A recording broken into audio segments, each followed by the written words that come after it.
Dando continuidade às atividades do terceiro encontro online do Técnico em Nutrição e Dietética, fiquem agora com a palestra intitulada Promoção à Saúde na Atenção Primária, Estratégias de Nutrição para a Garantia da Segurança Alimentar e Nutricional.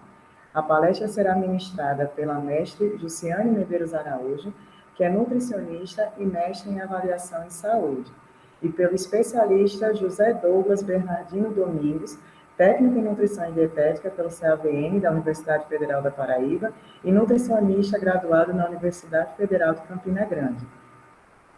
Obrigada, Jussiane, e obrigada, Douglas.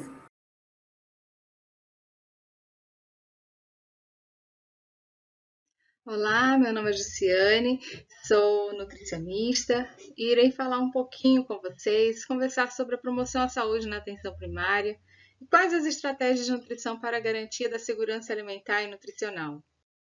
Bem, a promoção da saúde e da alimentação adequada e saudável, ela consiste num conjunto de estratégias, como a gente pode observar nessa imagem, né? Então, primeiramente, a organização da atenção nutricional. Para isso é necessário a promoção da alimentação adequada e saudável, a vigilância alimentar e nutricional, uma gestão dessas ações de alimentação e nutrição, com a participação e o controle social e uma qualificação dessa força de trabalho. Além disso, a gente precisa de pesquisas, inovações e conhecimento em alimentação e nutrição para fortalecer essas informações e o controle e regulação desses alimentos também. Por fim, a cooperação e articulação para a segurança alimentar e nutricional.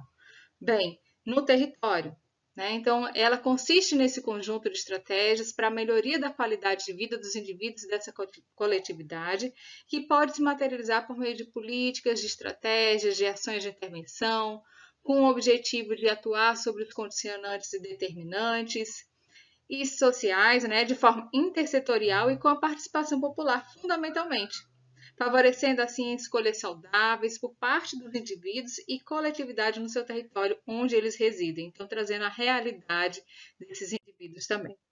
Mas essa promoção da alimentação adequada e saudável a gente pode chamar de PA.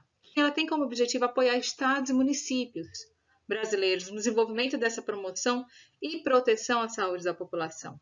E com isso a gente pode possibilitar um pleno potencial de crescimento e desenvolvimento humano com qualidade de vida e cidadania, que vai refletir a preocupação com a prevenção, com o cuidado integral, dos agravos relacionados à alimentação, à nutrição, como a prevenção das carências nutricionais específicas, a desnutrição e contribuir para a redução dessa prevalência do sobrepeso e obesidade das doenças crônicas não transmissíveis, né? Além de contemplar as necessidades alimentares especiais como doença falciforme, hipertensão, diabetes, câncer, doença celíaca, entre outras que estão associadas não só à alimentação, como ao estilo de vida, ao meio em que vive, né, às suas situações, às suas condições sociais. Então, a Política Nacional de Alimentação e Nutrição, a PENAM, né, ela foi atualizada em 2715, pela Portaria 2715, de 11 de novembro de 2011, e foi aprovada em 1999 por meio de um conjunto de políticas públicas. E ela propõe respeitar e proteger e promover o direito humano à alimentação adequada. Com isso, ela diminui a pobreza, né? Ela se propõe a diminuir a pobreza, a exclusão social, minimizar a fome e a desnutrição. E ela segue todos os princípios do SUS, somando a elas mais 5 princípios. E suas diretrizes elas vão indicar as linhas de ações para o alcance de seu propósito. Com isso, a gente pode elucidar aqui que o propósito da Política Nacional de Alimentação e Nutrição é a melhoria das condições de alimentação, nutrição e de saúde da população brasileira. Então, a PAAS, né, corresponde a uma das diretrizes da Política Nacional da Alimentação e Nutrição. E ela vai se inserir, né, como eixo estratégico da Política Nacional de Alimentação da Saúde e tem como enfoque prioritário a realização de um direito humano básico, que proporcione a realização de práticas alimentares apropriadas dos pontos de vista biológico e sociocultural, bem como o uso sustentável do meio ambiente também. Bem, as políticas alimentares regionais, né, elas valorizam essa produção e o consumo de alimentos locais. Então, eu trouxe essa discussão aqui, considerando que o alimento ela tem uma função que transcende o suprimento das necessidades biológicas, porque ele agrega significados culturais, comportamentais, afetivos, singulares, que não podem ser desprezados. E a garantia de uma alimentação adequada e saudável que deve contemplar o resgate de hábitos e práticas alimentares regionais que valorizem a produção e o consumo de alimentos locais, de baixo custo, de elevado valor nutritivo, livre de contaminantes, bem como os padrões alimentares mais variados em todos os ciclos de vida, né? Então, o resgate de hábitos e práticas alimentares, o consumo de legumes e verduras que valorizem a produção e o consumo de alimentos, bem como padrões alimentares mais variados, e levando sempre em consideração os aspectos comportamentais e afetivos relacionados às práticas alimentares, traz um resgate de hábitos e práticas alimentares regionais mais saudáveis. E com isso a gente promove uma alimentação saudável. Então, esse é o desafio do profissional dessa área, da área da nutrição, dos profissionais que trabalham na atenção básica, né, que promovem práticas alimentares regionais que valorizem a produção e o consumo de alimentos locais. O acesso aos alimentos mais próximos, né? Então, as diferentes ações elas têm sido pensadas no sentido de estimular essa autonomia dos indivíduos para a realização de escolhas e favorecer também a adoção de práticas alimentares e de vidas saudáveis. Então, nesse sentido, as ações de práticas alimentares adequadas fundamentam-se na dimensões de incentivo, apoio, proteção, promoção da saúde e devem combinar com iniciativas focadas em políticas públicas, criação de ambientes favoráveis à saúde nos quais o indivíduo e a comunidade possam exercer o comportamento alimentar saudável, reforçar a ação comunitária, desenvolvimento de hábitos alimentares e habilidades pessoais por meio de processo participativo e permanente. Olha aí a população, né? Junto, pensando, reorientação do serviço na perspectiva da promoção da saúde, então profissionais qualificados nessa área. E com isso, a gente consegue observar os princípios dessas ações da educação alimentar e nutricional para a segurança alimentar e nutricional. Né? Porque a gente vai trabalhar com a promoção do autocuidado e da autonomia, a educação como processo permanente, participativo e gerador de autonomia, a diversidade dos cenários de prática, a intersetorialidade, a sustentabilidade social, ambiental e econômica. Eu sou fã dessa tríade aí. A abordagem do sistema alimentar na sua integralidade, então aí os sistemas alimentares, né? E a valorização da cultura, da alimentação local, o respeito à diversidade de opinião e perspectiva, e a comida e o alimento como referências, né? A culinária emancipatória, né? Que consiste na realização do direito de todos ao acesso regular e permanente a alimentos de qualidade, em quantidade suficiente, sem comprometer o acesso a outras necessidades essenciais, que tem como base práticas alimentares promotoras da saúde que respeitem a diversidade cultural e que sejam ambiental, cultural, econômica e socialmente sustentáveis, né? Então, a Política Nacional de Alimentação e Nutrição, em sua nona diretriz, ela fala da cooperação e articulação para a segurança alimentar e nutricional e versa sobre essa importância de integrar essas dimensões alimentares e nutricionais com o conceito de SAM durante essa construção das políticas públicas que objetiva a garantia do direito humano à alimentação adequada. Então, essa complexidade desses determinantes da SAM, ela considera, né, esses determinantes como a garantia de direitos que deve pautar na articulação intersetorial, integrando a PENAM, as políticas de segurança alimentar e o desenvolvimento econômico e social de educação, de agricultura, incluir as ações e diagnósticos, a vigilância alimentar e nutricional, a promoção da alimentação adequada. Então, a gente tem os fatores de risco para uma má alimentação e os fatores de risco para a desnutrição secundária. Com isso, a gente pensa na segurança alimentar e nutricional e o Estado ele vem com as medidas para poder entender, traduzir, né, que dados são esses que a gente tem. Então, o Estado nutricional ele traduz, né, junto com a segurança alimentar, para a gente poder entender quais são as consequências que esses fatores de riscos, tanto da má nutrição quanto para a desnutrição secundária, né, podem acarretar. Então, a saúde, o bem-estar físico, social e mental e a qualidade de vida, como definição da saúde, ela vem aí para acrescentar, né, e para fazer com que a gente compreenda essa complexidade dos determinantes da SAM. né?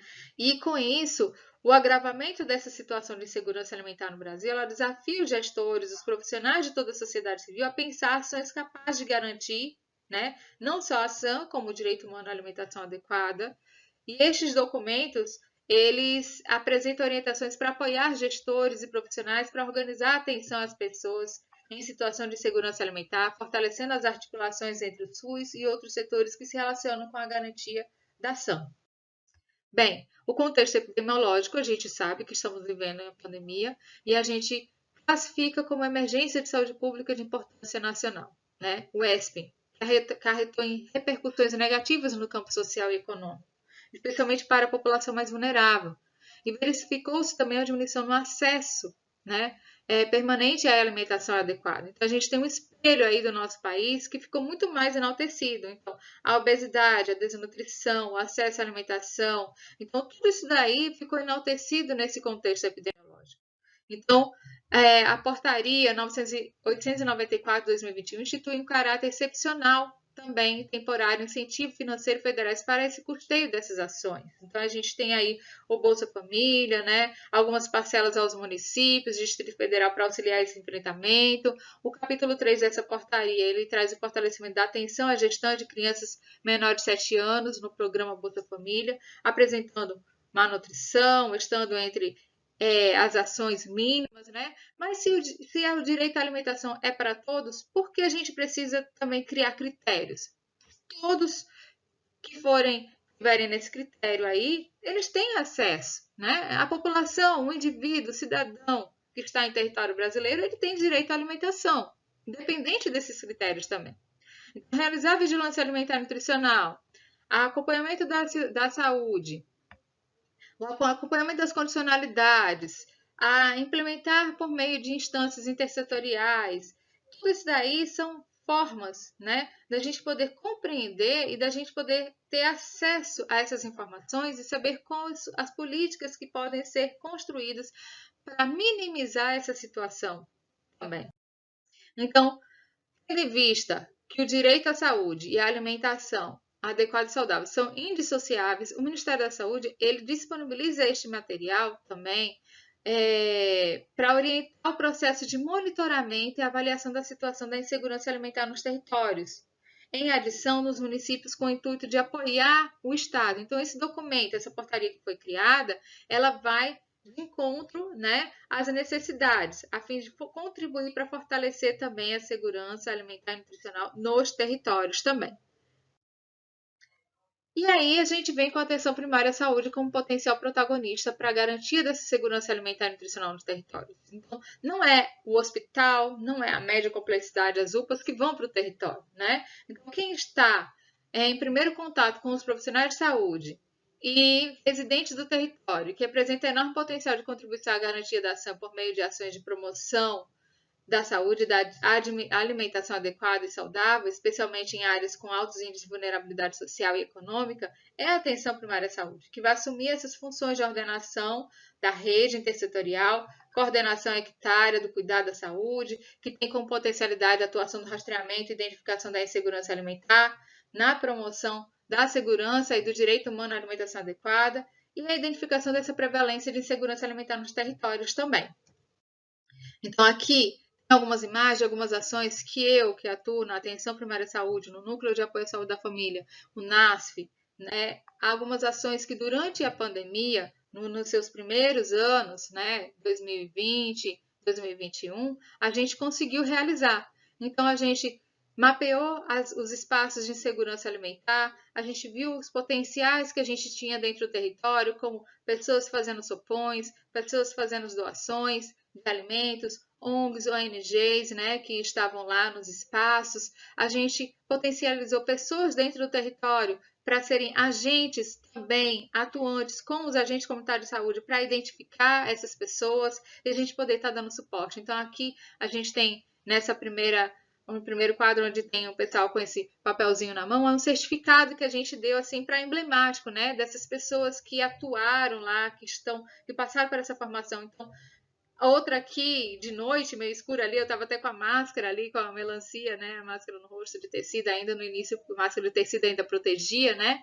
era uma das formas de proteção que a gente tinha, de noite, a gente lá na praça, formando essa população, né? Junto com os agentes comunitários de saúde, o médico, a enfermeira, dentro da comunidade.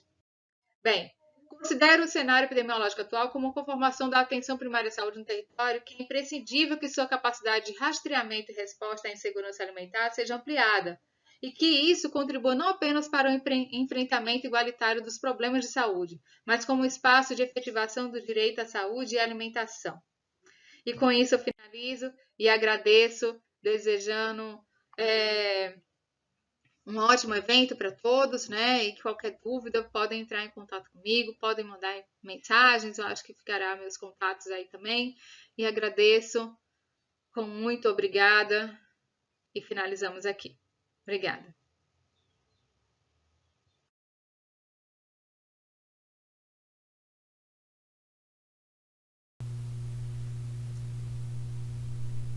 Olá, boa tarde, sejam todos e todas bem-vindos e bem-vindas.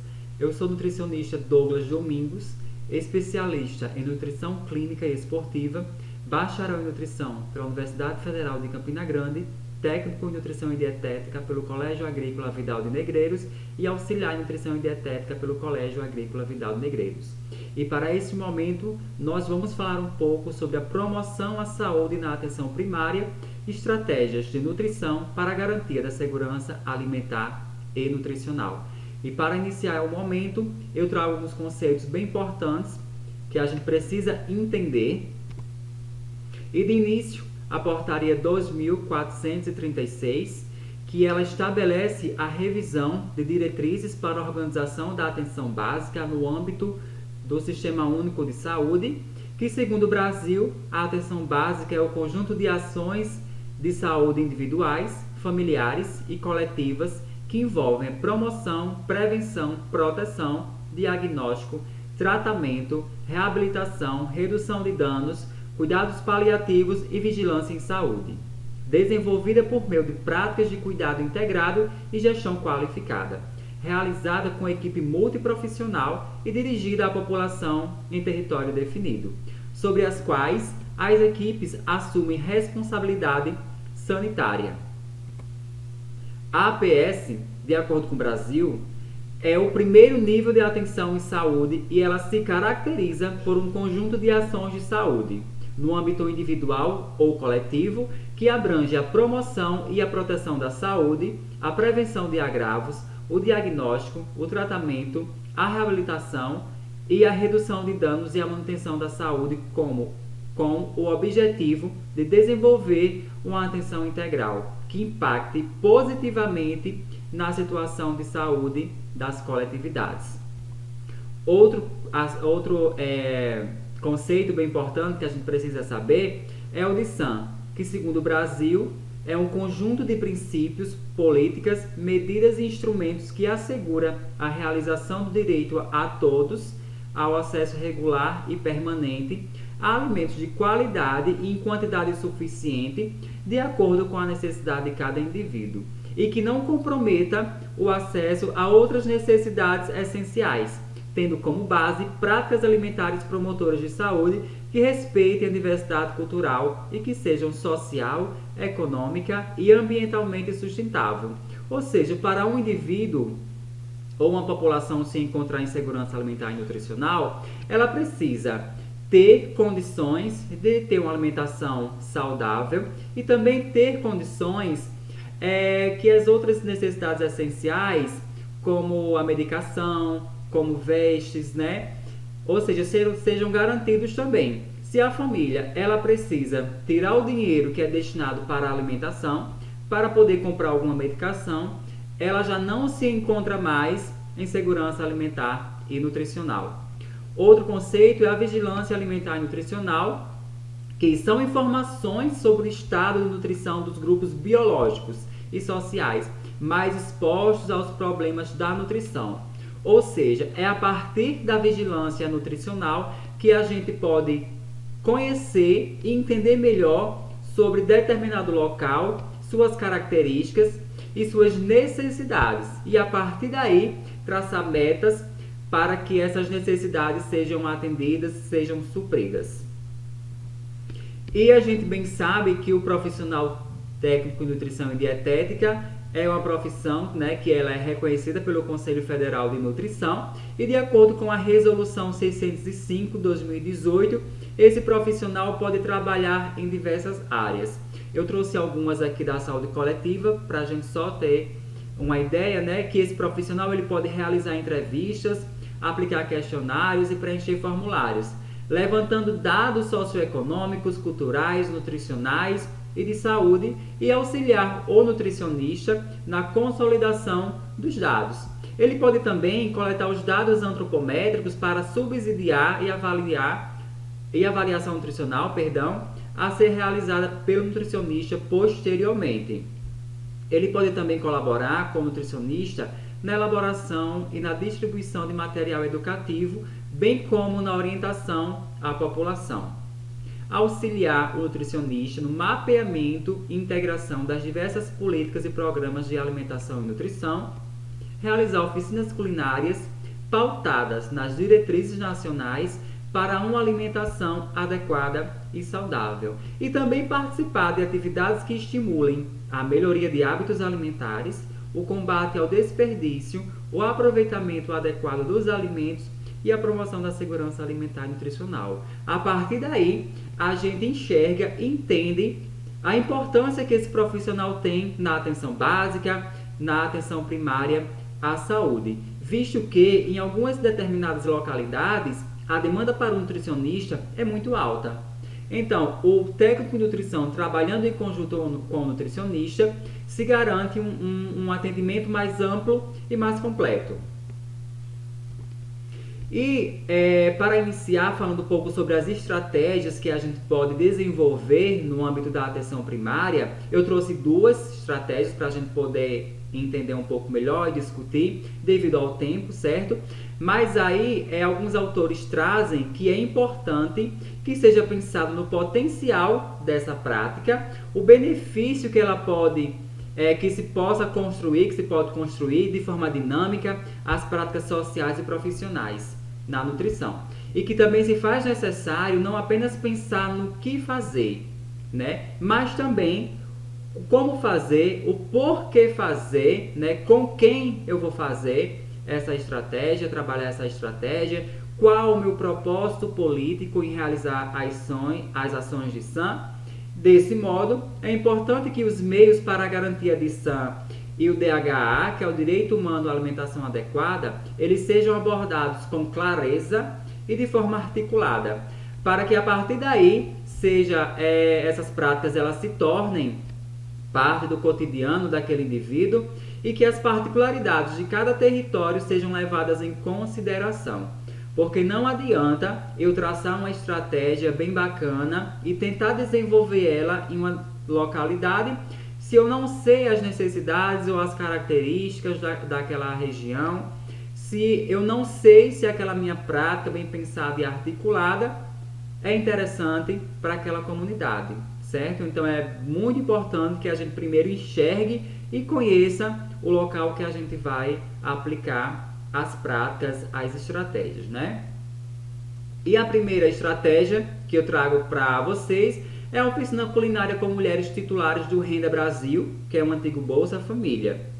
E alguns autores também falam que a oficina culinária é um meio importante para que políticas públicas saudáveis sejam formadas e que os serviços e práticas de saúde sejam reformulados. Os procedimentos adotados durante esse processo são oportunos para a promoção da saúde, visando conduzir o grupo à alimentação segura, saudável e que seja principalmente acessível, por meio do aproveitamento integral do alimento e consciente, certo? E também é importante que a gente pense em uma oficina culinária e que isso seja articulado à afetividade que os indivíduos também têm com o alimento. Porque, segundo Oliveira, cada indivíduo guarda momentos únicos dentro de si e o alimento tem a característica de estar ligado às cargas afetivas e emocionais.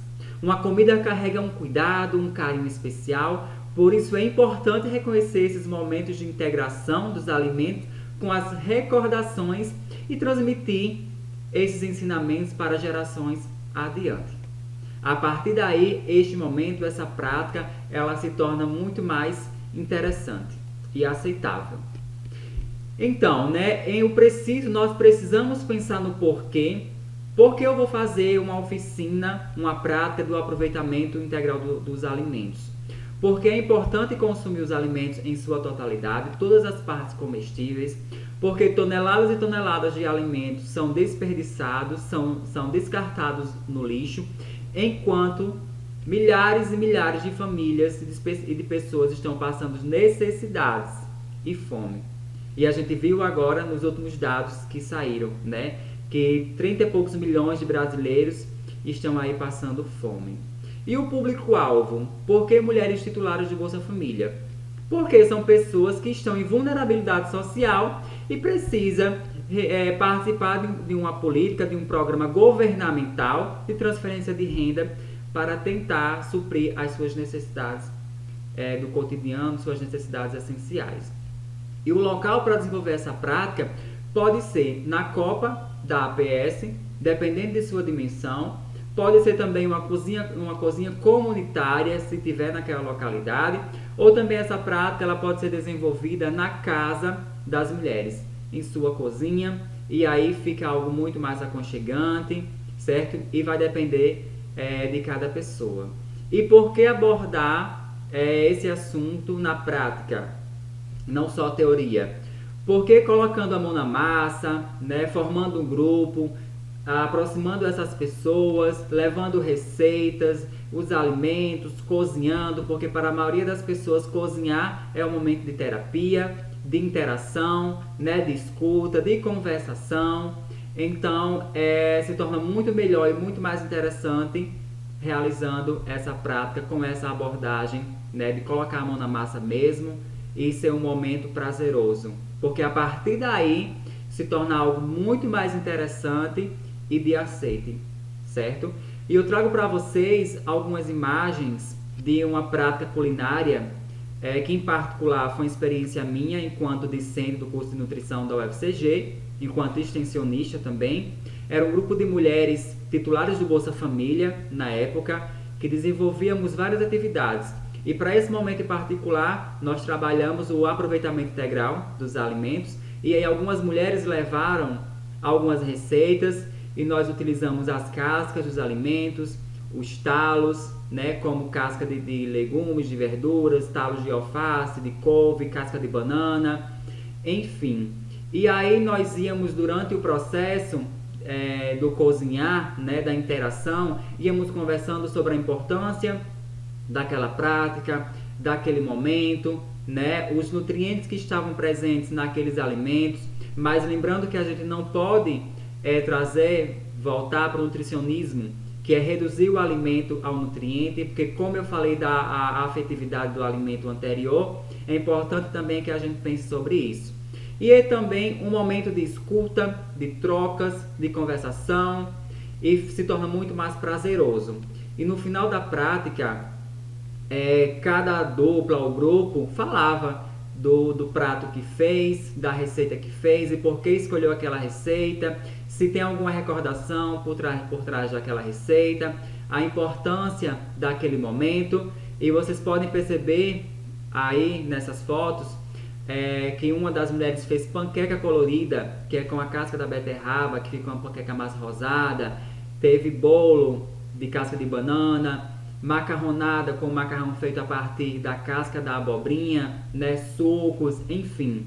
Foi uma diversidade de receitas e que no final, ao conversar com essas mulheres, a gente pôde perceber que foi um momento muito prazeroso e também de incentivo para que elas levem essas práticas para suas casas, e que as mesmas façam meios de ganhar dinheiro, realizando e comercializando comidas, bem como artesanato para gerar uma renda extra, para que a partir daí outras necessidades essenciais, que não somente a alimentação, fossem asseguradas para elas. Outra estratégia que é bem importante e interessante para ser desenvolvida é a horta comunitária, que essa produção tornou um caminho de grande relevância para a promoção da sã da população, visto que se torna complicado a aquisição de alimentos básicos e de qualidade. Principalmente nos dias que estamos vivendo hoje, que a cada dia as coisas sobem mais de preço e principalmente os alimentos, né? Acarretando um acesso menor dessas pessoas para a garantia desses itens básicos, né, para a nossa sobrevivência.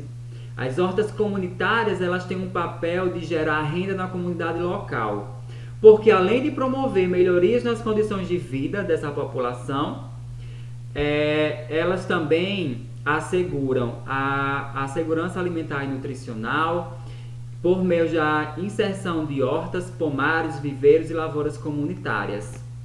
Segundo Galo, Martins e Pérez, além de garantir o próprio consumo, as hortas familiares acabam por gerar excedentes de produção que começam a ser comercializadas. Ou seja, além dessas famílias cuidarem desses canteiros, produzirem, plantarem, né, colherem, levarem esses alimentos para a sua casa, para o próprio consumo da família, elas podem pegar e comercializar esses alimentos, né, que foram plantados, que foram colhidos ali, gerando mais renda para suas casas. Estão em colaboradores, fala que além da insegurança alimentar, outro fator a ser considerado é o valor elevado dos alimentos, como eu já falei, que isso é um agravante para a população, pois muitos alimentos não são consumidos com a frequência necessária devido ao custo exorbitante, o que acarreta na falta de nutrientes básicos e compromete a saúde dos indivíduos.